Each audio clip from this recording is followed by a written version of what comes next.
In this video, we'll talk about cluttered home equals cluttered mind, how to reduce the mess. First, let us take a look at the home. A cluttered home leads to a cluttered mind. Then we'll examine some ways that you can reduce the mess so you can regain some essential control over your life. The problem of the cluttered home. Why do we end up acquiring clutter in our homes? There are several reasons behind this. Let us look at some of the most common. You don't know when it's time to get rid of items. In many households, there's a lot of confusion about when the time has come to sell, donate, shred, or throw away items when they're no longer used or needed. You don't have anywhere to store things properly, or you just don't know how to store it. You have no organization routine to follow in the home. You don't have sufficient storage space or solutions. You persistently keep common clutter sources around. You regularly buy things that you don't need or use. You lack the ability to let go of items, especially those with some sentimental value.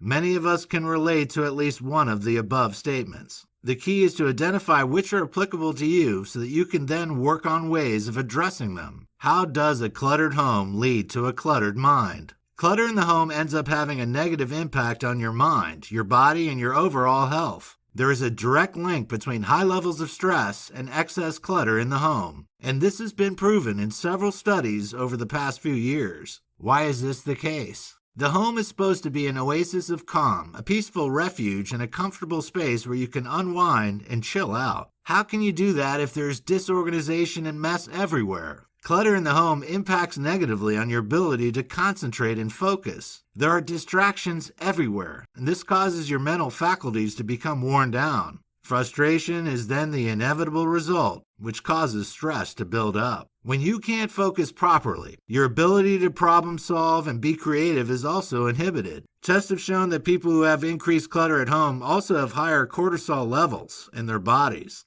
Cortisol is a stress hormone that triggers a flight or fight response. When levels of this hormone are high, we cannot truly relax or unwind effectively, and we're constantly in a state of high alert. Meanwhile, those whose homes are tidier, more organized, have happier and less stressed lives. One further problem that clutter can cause in terms of mental health is the feeling of guilt that can build up over time. Knowing that you should be keeping your home spotless but not seeming able to find the motivation or the time to get the job done can increase anxiety levels. That makes it even harder to relax or enjoy yourself during your potential downtime. You're constantly thinking about all the many tasks and chores that are incomplete and that still remain to be done. The areas to tackle. The average home has many areas where clutter can begin to gather and accumulate. However, there are 4 key areas that you should look at first when preparing to get organized and to take back control of your life. First, take a look at your floors.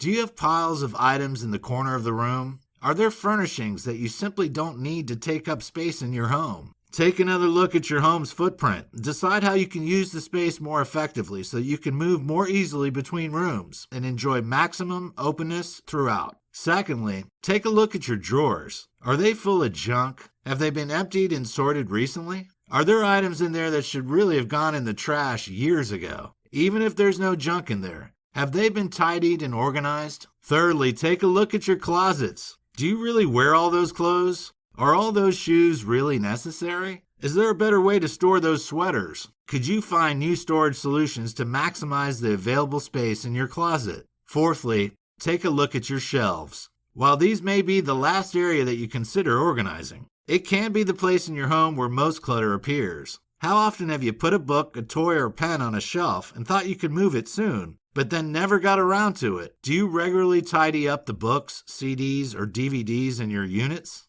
It's time to give them a once-over, to get rid of any items that don't belong on a shelf.